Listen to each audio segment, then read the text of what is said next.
तीन लफ्ज बोले जाते हैं, शरीयत, सुन्नत और तरीक़त। ये अहले इल्म तीन लफ्ज बोलते हैं, शरीयत, सुन्नत और तरीक़त। असातिज़ा फरमाते हैं कि शरीयत नाम है हुकूक का,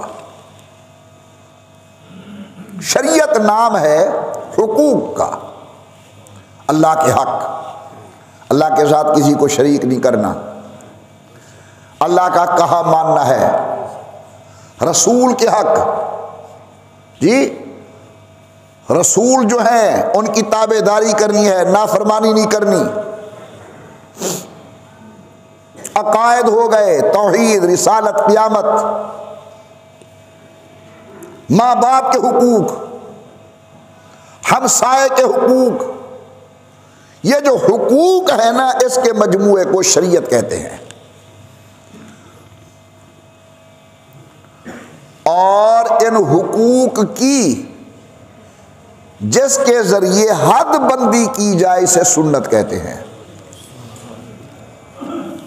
नबी के हुकूक है, लेकिन सुन्नत आकर उन हुकूक की हक बंदी करती है कि इतना आगे ना बढ़ो कि शिर्क के अंदर कहीं मुब्तला हो जाओ, और इतना पीछे भी ना हटो कि कहीं गुस्ताखी के अंदर मुब्तला हो जाओ।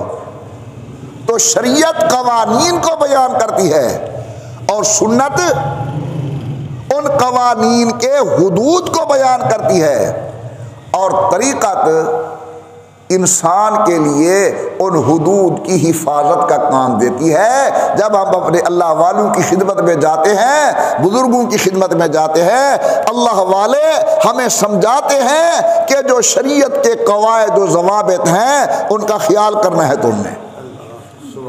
तो शरीयत नाम हुआ कवानीन का, सुन्नत नाम हुआ कवानीन की हद बंदी का, और तरीक़त नाम हुआ उस हद बंदी की हिफाजत करने का।